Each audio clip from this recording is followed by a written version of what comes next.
All right, and good evening again, everyone. My name is Melissa Raspberry, and I am your host and technical support for this evening. We have a few folks that are just getting logged in, as I assume others will be doing as well as we go on. So we are recording this session for tonight. For those folks who aren't able to join us live, I know it's a super busy time for lots of folks, so we always make sure to record it so that we can go back and access the information later. We are tonight going to have an amazing panel of folks that are going to be sharing their insights around effective online learning for middle and high school computer science.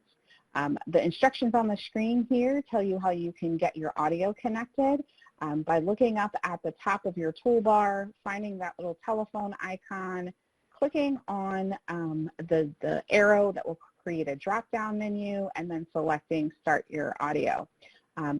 You can put your telephone number into the system so that it dials into you. We do just ask that you mute yourself once you do that so that we can cut back on some background noise and all of that and make things a little bit easier.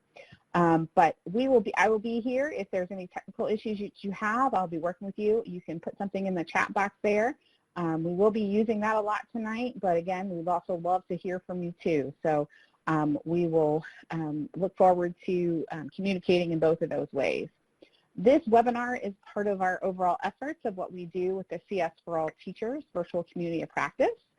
You must know about us in some form or fashion, either on Twitter or through being part of the community, etc. But we're super glad that you're here and able to be with us.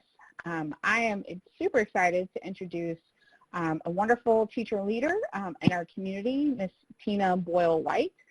She helped to pull this webinar together along with her colleague Naomi, and we have an amazing group of special guests that are here tonight to talk with you about their experiences. We know it may sound a little strange to be talking about online practices and things like that when we're coming toward the end of the school year, and many of you may be feeling like, we're getting done with that and I don't want to think about it again.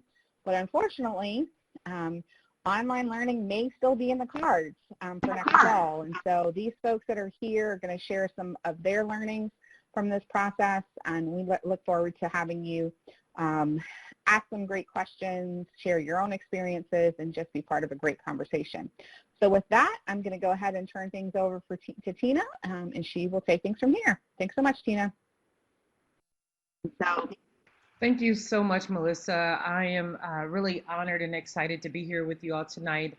As it's stated on the first slide, I am a CS ambassador, and I am from Milwaukee, Wisconsin. I am currently a professor at Marquette University in the computer science department.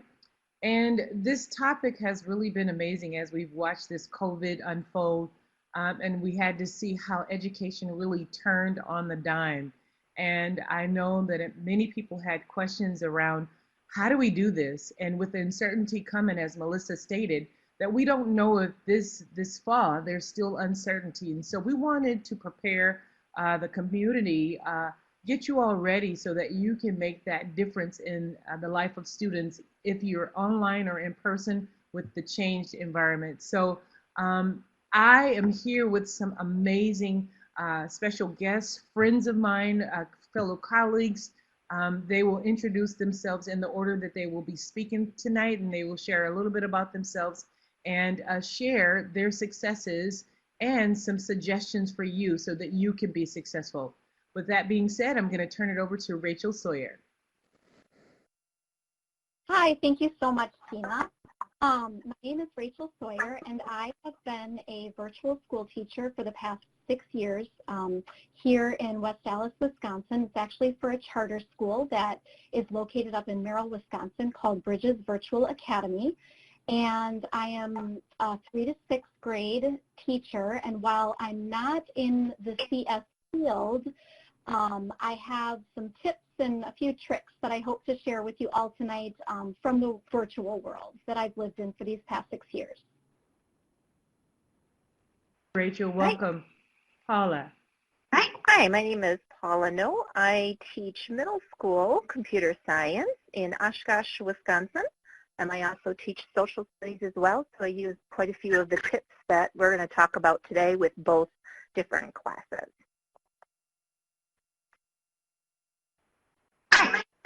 Thank you so much, Paula, for being with us tonight. Welcome. Now, Dan Rohde. Greetings. I'm from West Dallas, but I currently live in Baraboo, Wisconsin, where I teach computer science. And I'm lucky enough to have a computer science program that goes from exploring computer science all the way to data structures, where we partner with the wonderful Marquette University to offer that course. And we're also really proud to have a state-level esports team.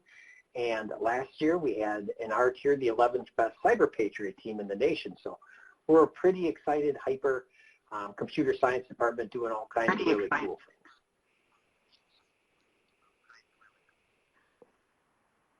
Thank you, Dan, so much, and welcome. Samantha Cable. Hi, I'm Samantha Cable. I teach at New London High School. I am a math teacher by trade, but kind of got bit by the computer bug when they were looking for computer science. And so I recently have gotten my 1405 license and enjoy working with students and doing the math side like algebra and trigonometry, but also doing everything from ECS, Intro to Computer Programming, and now I'm going to be doing AP CSP for the first time next fall. Brian? Thank you, Samantha. Welcome tonight. And now to my Welcome, everyone. I'm so glad that you're here joining us today after you've had a fun-filled day probably of teaching and learning. I'm joining you from beautiful Cave Creek, Arizona, just 40 miles north of Phoenix, Arizona. It is a balmy, we'll say 104 degrees today with full sunshine, so I love it. I'm bringing to you my passion of teaching and learning when it comes to computer science, but also my specialty of STEM, so science, technology, engineering, and mathematics. And I've had the privilege and honor with working with amazing educators worldwide, and I'm going to bring and share to you great teaching and learning strategies when it comes to computer science and how to engage every child of every ability.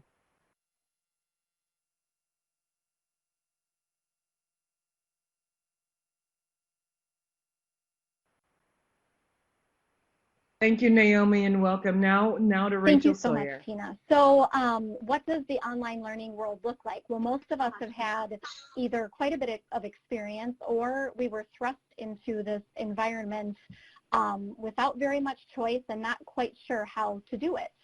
And one of the biggest foundations that I like to talk about is communication within this, within the area of virtual learning. And we as educators can equip students with life skills through virtual learning that are called upon during these unprecedented times. And so I've just put some tips together in order to do that. For one, communication is key for students to understand expectations and to feel empowered to advocate for themselves. So about 90% of the communication that I have with parents, my fellow coworkers, and students is through email. So equipping them with things like checklists for making sure that they know what the expectations are and opportunities to get those tasks completed through checklists. It's something that we provide at the beginning of each semester with what is going to be expected of them. Obviously, everything can't be on the checklist, but putting it on a Google Doc and then equipping them to copy that doc and add things to make it their own is really powerful. And we've seen that happen with kids as young as 3rd grade. So effective and respectful communication fosters relationships with students. Effective communication for us looks like newsletters, getting back to students within a very short amount of time when they have needs. We do partner with parents, so there is a lot of parent involvement, but there are times when students will reach out, many times, and so we are there to help them be successful in this environment. And through effective communication, students will take ownership of their responsibility. Choice makes a difference as well. So one of the things we've talked about is checklists. We also empower them to create a schedule. That is something that a lot of students may be faced with this fall with being home and having to do more of the virtual learning, it's going to thrust them into some of these life skills that can be kind of hard and uncomfortable if they're not used to it. So giving them different options through whether it's a checklist or a sample schedule that they can copy and make their own as well. And so we give them a few different options to kind of empower them to take hold of their learning. The other thing is encouraging students. It is amazing how we can say just a few words and also letting them know and affirming them when they do reach out. Hey, thank you for reaching out and thanks for checking in, and oh, I can take a look at that. Being positive and helping them through this really tough time and transition is really, really important. And another tip is never make assumptions about students or their families. When in doubt, reach out. There have been so many times where, you know, we all have frustrations as teachers and, you know, what we face every day. And for many of you that have been thrust into this virtual learning environment as well and not quite maybe knowing how to navigate it, sometimes reaching out and just, you know, trying to be as positive as we can and saying, hey, I'm really concerned because these assignments aren't getting completed and I just want to make sure that so-and-so understands what's being asked of them. So those are just some of the tips that being in the virtual world of schooling over the past 6 years have taught me. And communication is going to be key as we continue and embark on the fall. So those are just some tips that you can take away and I hope are helpful and just encouraging during this time of the year in order to finish strong. And now I'm going to hand it over to Paula. Thank you, Rachel. I gotta move my slide. So my name is Paula, as I said before. I teach middle school computer science class. We are using code.org curriculum. And then Code HS curriculum and a couple other things that we have as well. So one of the things that we do is I just have the 7th graders and it's a semester class. So some of the strategies that I've used in the school year, we certainly have continued throughout this time. And one thing that I have found that has been very successful for my students is to have a daily agenda. We use Canvas, and so we have a daily agenda on my Canvas homepage that very clearly describes what the task is for each day so that they understand what they're supposed to do. I also have found that making my agendas for the entire week available on Monday morning really has helped them because they can plan out their week. So we have been told to have lessons only about 30 minutes long. So I have some students that will spend like all day Monday on computer science and then won't come back to it till the following week. And they've found that that's worked for them. Another thing that I have done is I create a daily video, and I use WeVideo, and I link it right in the agendas where I walk through the lesson, kind of some of the things that we would have normally have done in the classroom, but I'm doing it online. And then they can see my screen. So I'm walking through the lesson, explaining what they should do, demonstrating some of the code. When we shut down and went online, we were just going to start our new unit, so it was brand new. And so it was kind of an interesting little start. Another thing that has been very, very helpful is having the ability to connect with students, kind of like Rachel said, being able to make that connection with them. So we have a weekly video call planned for the entire class. We have used either Google Meet or Zoom, where I've always picked it on the same day at the same time, so anyone can come on with questions, or they can just sit and chat with each other, and that's really has helped for them. What I've found more successful is I do a lot of one-on-one video calls with individual students so that they can share their screen with me, I can share their screen with them, and kind of work through what some of the problems have been or that they're going through. So these are some of the, just some screenshots that I've done. So here is one of my lessons, my agendas for the day. So they're supposed to say, what are they going to do? They have 2 more classes. I put the state standard in there, and then I have a video link, which is kind of right here, where I walk through the agenda with them. And then over here, just as some of the screenshots, where I can show them what are some of the different things that they are supposed to do. And really having that video has really helped them. I had some students that weren't watching the video, and they had lots and lots of questions. So then I had asked them, well, are you watching the video? And they're like, no. So that's been something that has really helped them, is going through that introductory part that we normally would have done in class. And then, of course, having those connections with the students with the video calls have helped too. So those are some of the things that have worked for me. Again, I have 7th graders, so that they are pretty chatty, and they ask a lot of really good questions. All right, I'm going to go ahead and throw it over to Dan.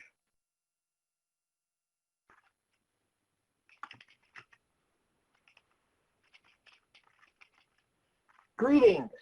I'm honored and humbled to be here today. I'm going to advance my slide here. I'm honored and humbled to be here with some really amazing presenters. Spending a chunk of my time in our lives studying computer science has well prepared us for this disruption. Computer science is often the cause of disruptive innovation, but clearly the biological and medical sciences, they win this round with quite the disruption. As I admit daily in my classroom, I don't have all the answers, and even if I did, I'm not telling you. Because what works for me right now might not work for you. So today I'm just going to spend a few minutes sharing the story of how the Baraboo High School Computer Science completed remote learning, and then I think more important and interesting, talk to you a little bit about how exploring computer science might be brought into the blended synchronous or asynchronous environment. And hopefully my random thoughts can give you some insight and help you be a better problem solver when you're stuck having to figure this all out as well. Dan, before you start, Dan, Tina, the host, yeah. We would love to see your face, please. Thank you. Oh, is my face missing? We can't do your presentation without your face. Thank you so much. From Baraboo. Sorry, I didn't realize my face wasn't showing. I clicked on unmute, sorry, technical thing. Sorry, I have to press start webcam. Thank you, Tina. You saved me from just being this disembodied voice. What I did, or what our school district did, is what we called remote learning. So grading was converted to pass, fail, or not yet, and frozen on the freakiest Friday the 13th I've ever experienced. So on Friday the 13th, if you were passing, you passed the class. And then what we do for parents is we indicate whether you've been engaged in the week lesson on Infinite Campus, but it has no impact on grades. And thus, I bet you're not surprised what the participation was. But what I tried to do to get some participation and provide students an opportunity to learn is I pitched that they had a once-in-a-lifetime opportunity to expand their computer science knowledge in an area of personal interest. So I collected for each student a $130 value of amazing computer science resources from all over the place. They were offering these free deals, and I applied for every one I could get my hands on. And I gave them tons of voice and choice in the topics and platforms, and made all these TikTok-style videos demonstrating the cool things they can do. And given all this freedom, I was hoping my students would respond. But again, those of you who are high school teachers can kind of guess what happened. But I briefly want to explain that, or show or share that CodeHS and PopFizz has some awesome, complete packaged curriculums that especially if you're new to the topic and you're uncomfortable, they provide full support and great tools to see how students are participating. Coder Z has an amazing robotics unit that I used for Unit 6 in ECS, or the robotics unit, that just offers some awesome stuff, and it can run on that Chromebook. Code Combat in those areas is expensive. Right now it's free, but it will be expensive again in the fall. But it does amazing gamification of computer science and is really fun. And Udemy is always a great tool for encouraging students to kind of find their own path and figure out what they're doing.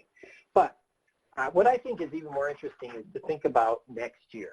And so as I've been preparing for next year, I've been trying to think, how can we do exploring computer science? And so what I've done for you all is, or what I've thought about is just that first lesson. The first lesson is that, what is a computer? So the traditional first lesson, students journal a guess as to how many computers are in the computer science classroom. And then in small groups, students realize that they counted different numbers of computers in the room. And then they're challenged in small groups to come up with 3 lists of items that are computers, items that are not computers, and items that may be computers. And through this activity, they discover the importance of having a definition for computers, and that the definition of computers is not as simple as you think. I give them a definition from Google, and then students are challenged to realize, wow, this is complicated. So now let's consider this in an online, or in an online space that we're highly probable to go to, whether it be blended, synchronous, or asynchronous. Just stepping back a second. Asynchronous means we all complete the same lesson and activities through some kind of learning management system. It can be as simple as Google Classroom, or there's these subscription services out there like Schoology, Blackboard, Buzz. These will probably be provided by our school districts, and hopefully there'll be some consistency. But we all complete the same lesson and activities, just not at the same time. That's asynchronous. And for example, people who are watching this video online, you're completing this webinar asynchronously. Synchronous means that we're all online together, like in a Google Meet, a Zoom, a Skype, in our case, Adobe Connect. And those of you who are watching this live, you are involved in this webinar in a synchronous way. And then blended is kind of a mix between the two. So, and it can also have components that are in person. So some things you might be doing in person, some things synchronous, some things asynchronous. So if we were doing that, what is a computer lesson? We might have students count the number of computers within their learning space. We might have them post that number to some kind of LMS. We might have a shared doc where we group students who have the same doc, and they list things that are definitely computer, maybe a computer, and not computers. For example, for definitely computer, they may put laptop. For maybe a computer, they might put calculator. For things that aren't a computer, they might put something like a pencil. And then you might have students Google themselves the definition of a computer, and then post an image either online by finding it online or finding an image in their space that defies the definition of a computer. For example, an auto braking system does not have a variable program, which is part of the definition of a computer, yet most people would consider it a computer. So we're challenging students to do the same content, but to do it in a different format, which is going to be challenging. So our challenge is big, but of all people, computer science teachers, like many teachers out there, we're excellent at problem solving. All day long we have to problem solve whether that kid really has to go to the bathroom. So we're with a group of people who are really good at problem solving. So I have a lot of confidence that we're going to figure this out and navigate this, but it is going to be some challenging times. Next up, we excellent computer science teacher and personal friend, Samantha.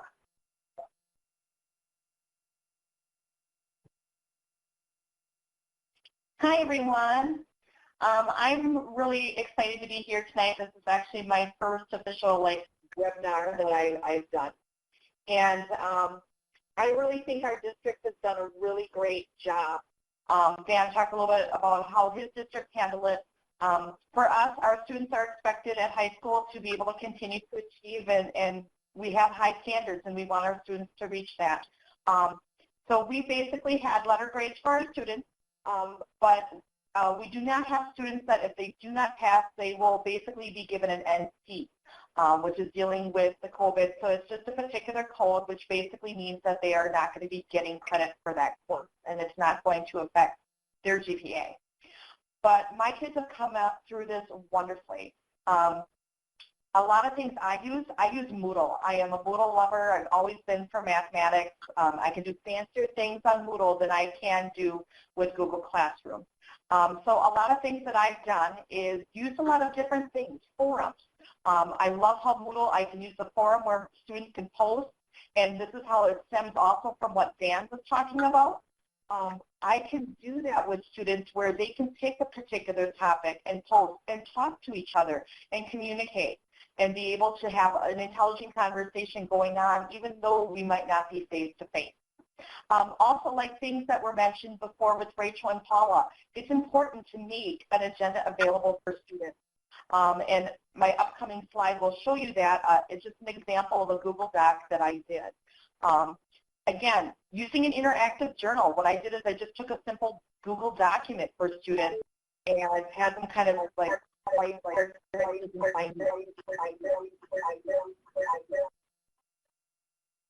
also, being able to, again, utilize Google Meet. Google Meet works great for me. I really enjoy doing that, working one-on-one with students, because sometimes working with a group class, it can be kind of stressful. You might not be able to reach all students. So sometimes we would pick like certain topics that we would talk about, like it would be like a daily lesson. And then students know that they should like be on that particular part and be able to do the lesson with us. And if they needed more help, then they could always ask for more one-on-one help.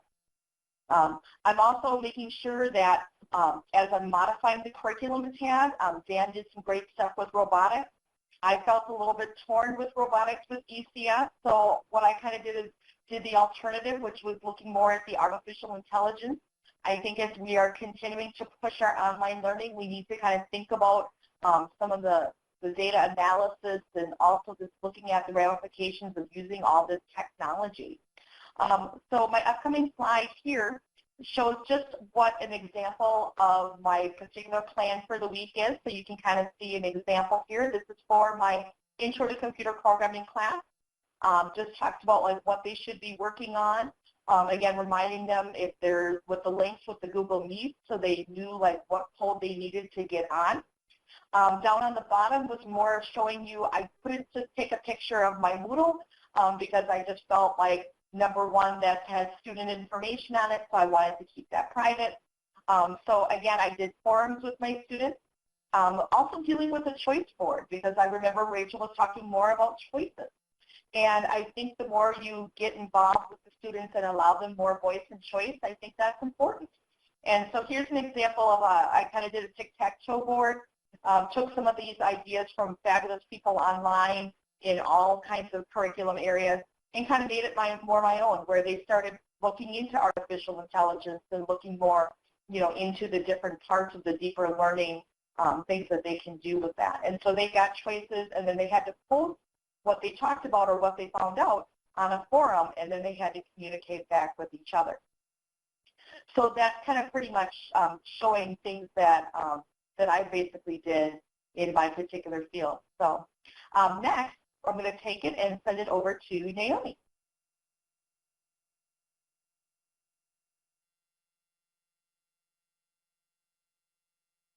Okay, welcome everyone again. I'm so glad you're here.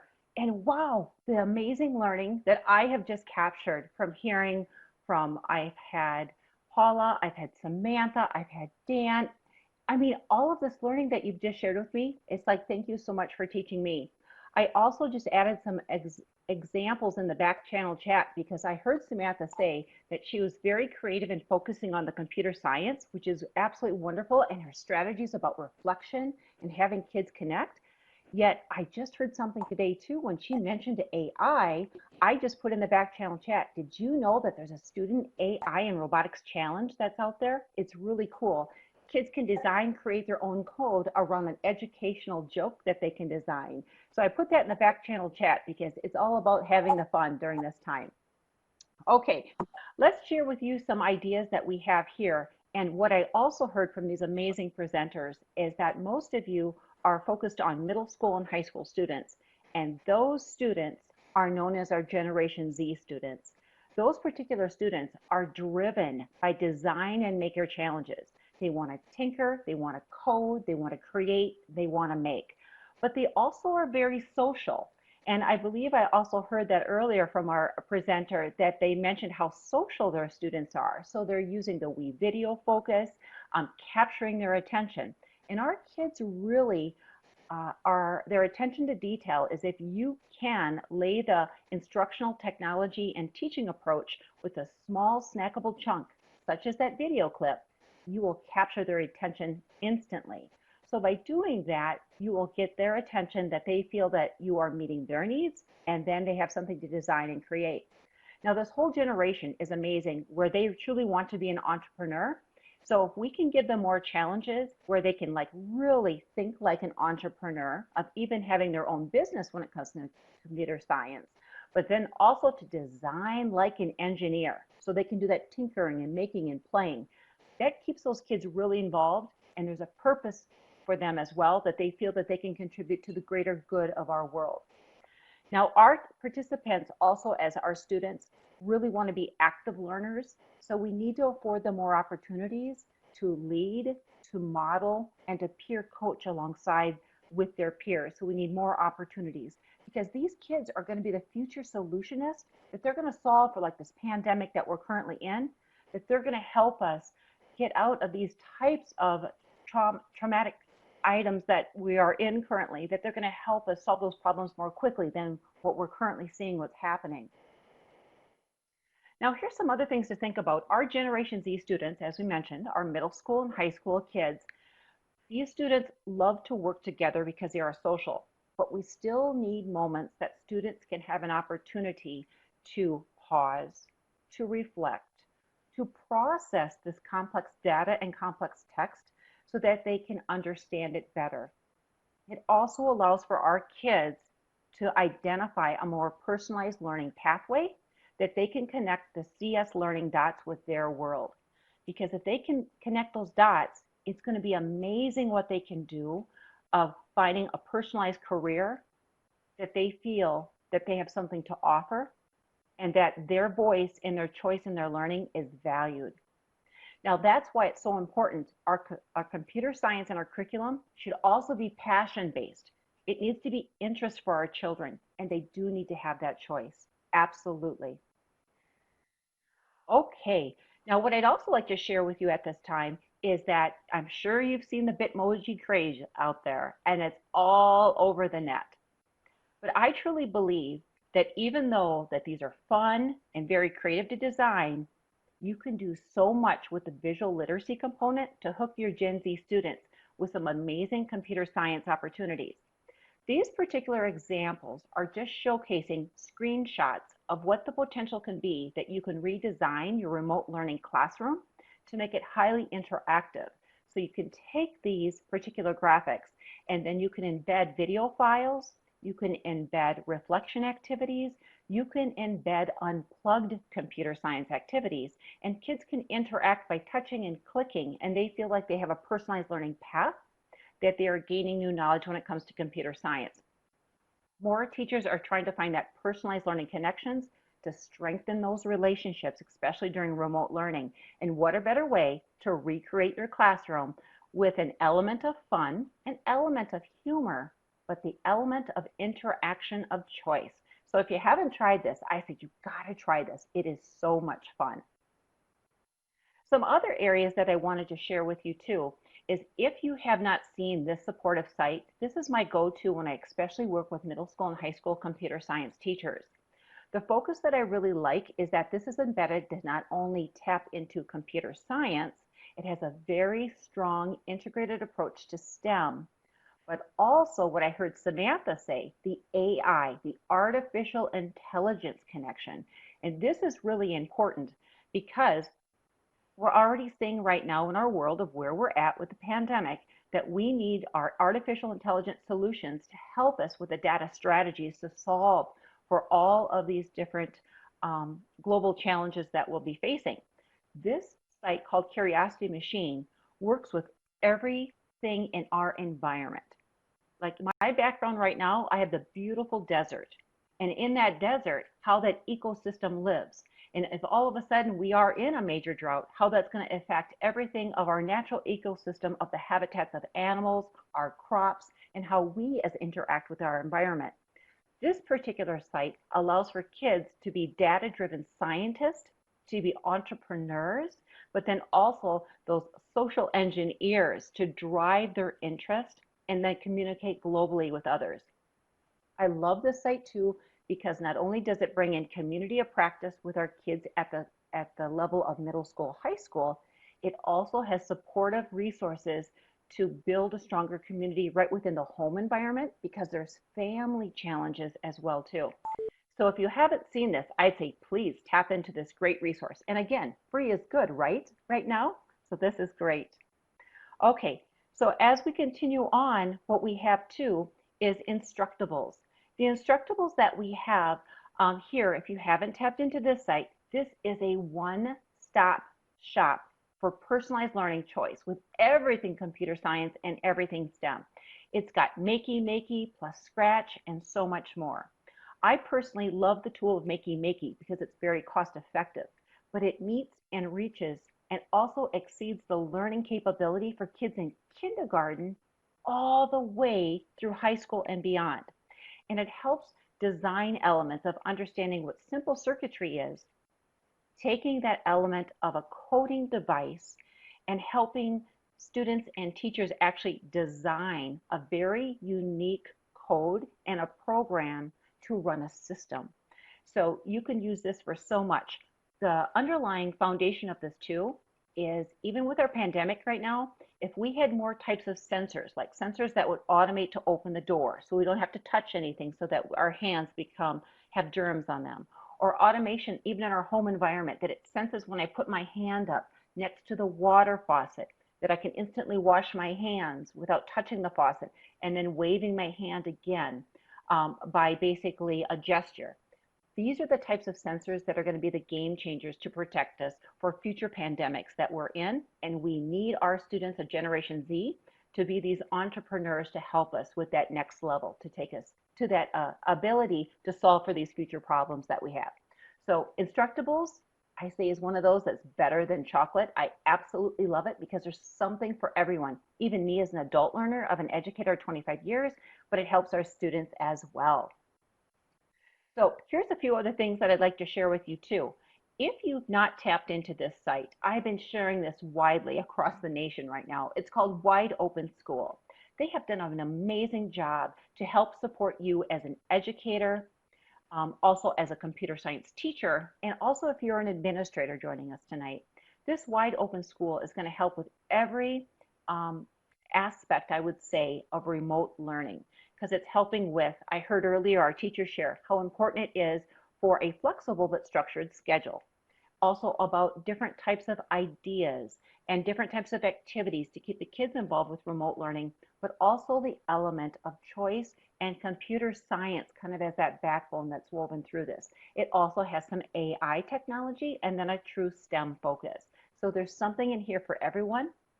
But the beauty of this, it also has a really nice section on meeting the needs of every child that comes to your classroom with differing abilities. And that's one thing that we know for sure. Our children with differing abilities or that have been identified with a special need or an at-risk situation, these kids thrive in computer science. And we need to empower them to be our leaders in this area. And so that's the game changer. Computer science is moving forward, is going to be basically the game changer of everything that we do. So it's important. And our employers right now in businesses, they are looking to hire our future grads, our Gen Z students, and they want some type of computer science background in each and every one of our students because they know that their infrastructure moving forward, you'll need to know some basics of code, but also those solutions that you make need to run on a code and a program system. So that's really important to know. Okay, teacher friends, here's another one too. I love this especially for our high school kids because I work with a lot of high schools around the world and I talk with a lot of high school students, and they even at their freshman level up into their senior level still don't know what they want to do to contribute to a better world of good. So what a better way to help them think, analyze, and structure that approach with a supportive website to help them thinking about their passions, what they're really interested in, what they may be struggling in, but that also can be an educational asset to them to improve in a certain manner. So this is called Invest in What Is Next, and it helps kids go through a strategic plan and almost like a business plan to be an entrepreneur, but helps them strategize to identify their strengths, their challenges, and then to basically craft a learning pathway, and especially embedded with computer science. So if you haven't seen this, I'd say you got to tap into this as well. Okay, a few other things. Coursera, if you haven't seen already, this is a great area for free online courses.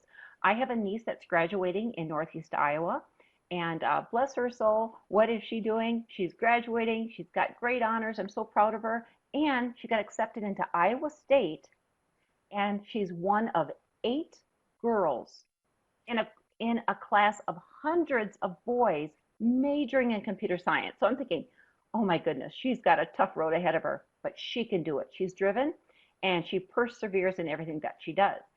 When this pandemic happened,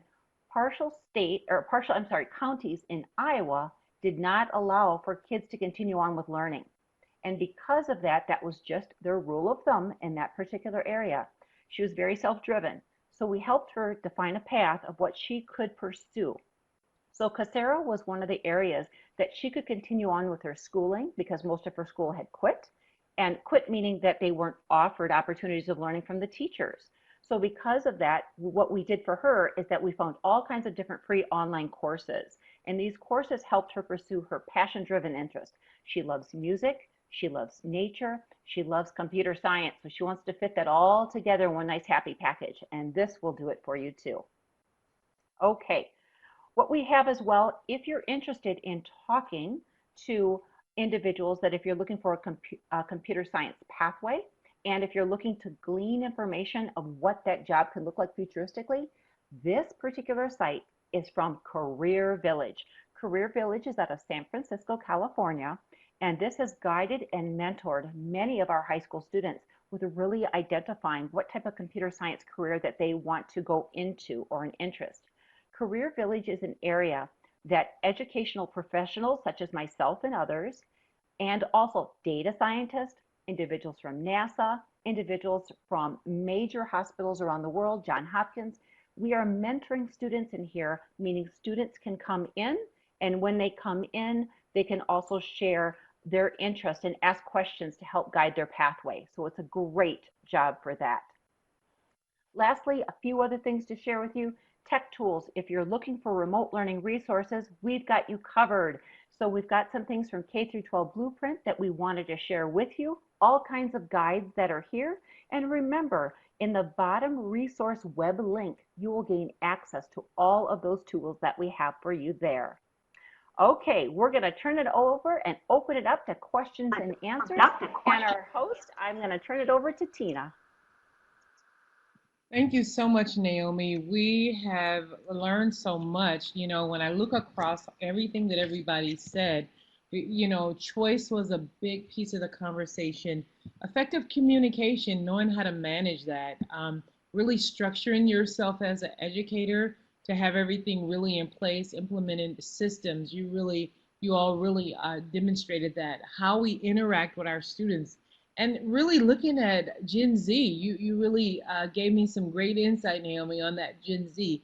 And collectively, we've created some game-changing content. You know, this is an amazing time that we are all living in. And so this will definitely go in the history books. At this time, I'd like to ask if there's anyone who may have a question, any of our participants. We are happy to answer them now. We have our full panel here, and as Naomi said, we have our resource link. We've curated a wonderful collection of resources from these amazing people. And I think panelists, I want to ask you to put in the audience chat how people can reach you if they had further questions. So if you could do that for me and give our audience an opportunity to be able to connect with you further to get insight. Thank you so much for doing that. I think we have a question. Melissa, you had a question? Thank you, Tina. Absolutely. Just a moment, I'm hearing some feedback. You all could just make sure your mics are muted if you're not speaking.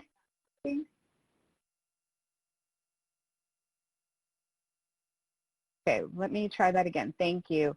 So here's my question for the panel. What you all have presented is absolutely amazing. One of the things that's been running through my mind, as I'm sure it has for many of you as well, is what do we do for those students who may not have access to the technology, be it, you know, a strong internet connection, the device at home, or, you know, any combination of those things. And it may not even just be that they could have a device, but there's multiple kids, siblings, and parents that are all trying to share those same tools. How are you helping to accommodate those students and ensure that they're being able to access the learning while they're away? Any of you had to deal with this? And if so, I'd love to hear more from you about how you approached it. I'd love to share what Baraboo's doing because we have a lot of poverty and some interesting situations. And what we've been able to do is by cooperating with Charter and U.S. Cellular, we've been able to provide to each student a wireless hotspot for anyone who doesn't have internet connection. If they live in town, they can get Charter. If they're outside of town, they can use U.S. Cellular. Apparently there was some stimulus money given to schools, and our school has chosen to use that money to make sure kids have access. Additionally, all our students, I forget if it goes down to 4th grade, have Chromebooks. So if some of them didn't get to take them home, but now they have them in their possession. They had to pick up the high school and middle school students already had them in their possession. So students have access to that as well. And we're working really hard to try to get access to students. But just like when we have access to computer science courses, we say, well, any kid can sign up for a computer class. What really walks in the door, who actually accesses and uses that technology. And that still has been a struggle in Baraboo that definitely falls upon a lot of different economic and socioeconomic lines. Even if they have the connection, they might not have the ability to fully participate, and it is a huge challenge.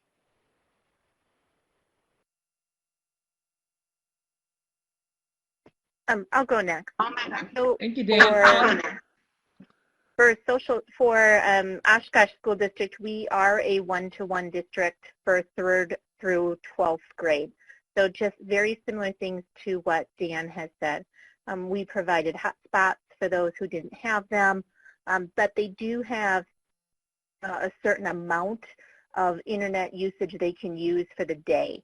So we certainly have been trying to do more things where students or parents that have multiple students within the district. This is where they've done a lot of planning for the week and saying, okay, well, you're going to go on it on this day and you'll go on it on this day, and try and split it up that way.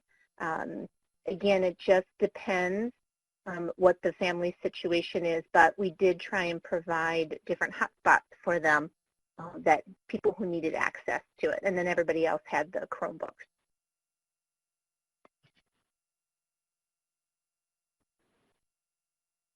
Thanks so much, everyone. Thank you, Tina, Paula.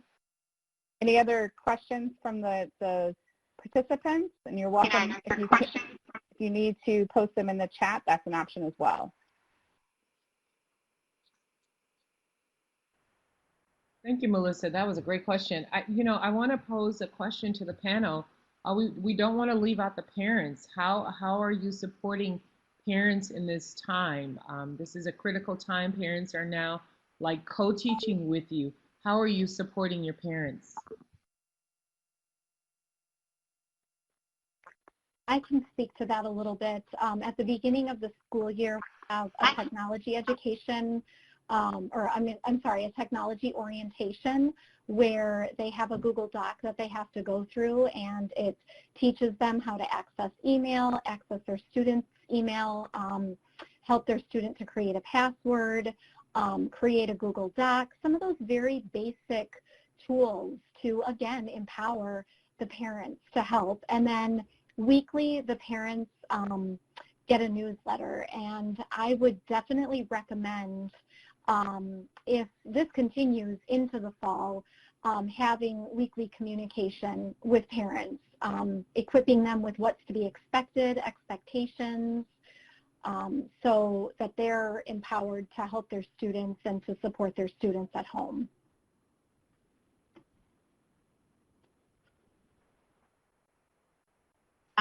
Thank you so much, Rachel. Is there anyone else that is doing something amazing to stay connected? Communication is always critical.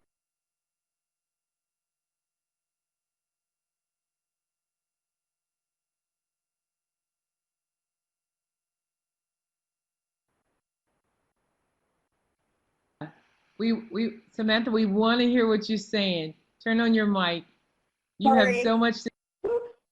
I figured, I got to make a boop, boop every once in a while. So my kids are luckily also middle school kids, so I really think as a parent, Google Classroom was intimidating. Like to open up one of their Google Classrooms and just to know what they need to do. I mean, I was in panic. I could figure it out because, again, I'm more of a Google person than a Google Classroom person.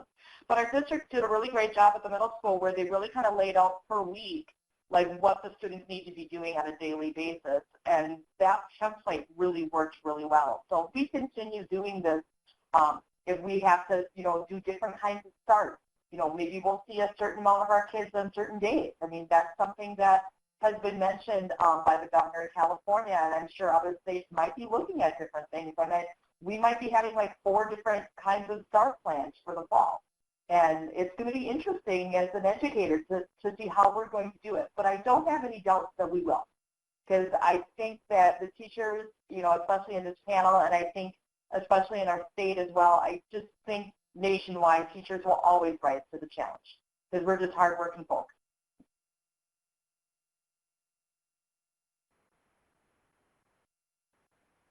Thank you so much, Samantha. We do have a question coming from, if somebody else wanted to answer that, a question coming from Sunshine. She said she has middle school students, and she was wondering, should we advocate to get students certified, like Code HS is advocating for Python, cybersecurity, etc.? I'd love to jump in on that, but Anyone want to speak open to that? other ideas. Well, I really like the idea of whatever you do, whether it's certification, whether it's a certificate, whether it's a gold star, that you have standards that you clearly communicate to your students. This is what you need to do. And what's cool about a certification is you're making a list of you have to complete these lessons, pass this test, complete these projects. And regardless of what that is, AP does that a lot for my students. So getting to pass the AP test, it gives me a clear set of standards that I can then work with them on. Instead of me saying, you have to learn this, you change the relationship to, I want to help you learn this so that you can meet these rigorous criteria. And criteria like certifications, whether they be from Code HS or whether they be invented in your own mind, or AP, give you a chance to help students rather than impose on students. And it does a nice job of switching the relationship. So I love that idea of advocating for that, Sunshine.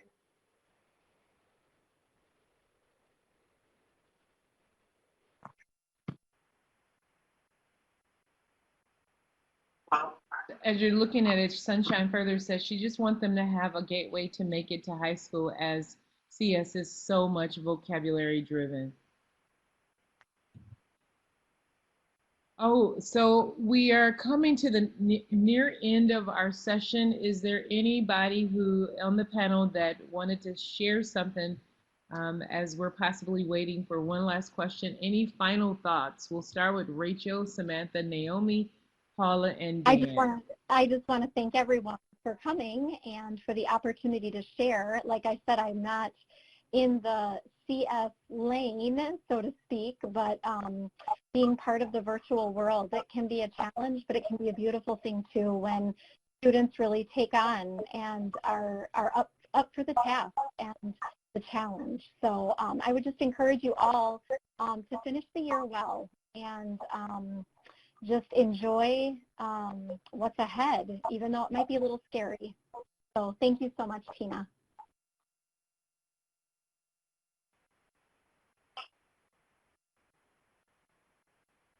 So much for joining us. Samantha, any quick thoughts, quick final thoughts? And just hearing everybody's ideas. And I love how we all kind of link some of our ideas together. And I just know that we're going to be able to do this. There's so many things that are out there for students and that they'll be embracing a lot of this technology as well. I just think this is pushing a lot of us teachers out of our comfort zone, and I think that that's a positive thing. I think that that's going to be definitely pushing education and getting it maybe where it needs to be. And I'll leave that as my final thought.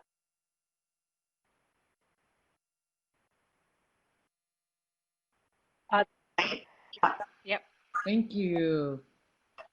Paula, I'll go to Paula. Really Naomi, just, my again, kind co-host. of everything Paula, that people have quick said final already. thoughts? Just, you know, try and just give it a different try some different things, reach out to people and find out what works for them and give it a shot and see what come up with. Ditto. Ditto. Thank you so much. Dan, quick final thoughts? Cool. All right. Yes, thank you so much for your time. I know it's a busy part of the year. I loved all of the discussion and hope you all will join us. We do have a webinar coming up actually a week from today on, actually, I apologize, that's not quite correct. It is on the 2nd, and it's going to be about building community and promoting computer science diversity through starting a CS Honor Society. So you can find information about that on our website. If you are not a member, we encourage you to join for free, and we also encourage you to give us some feedback. I'll put the link here in our chat box, but we just look forward to seeing you again soon in our community or on a future webinar. So thanks, everyone, and have a great night. Take care.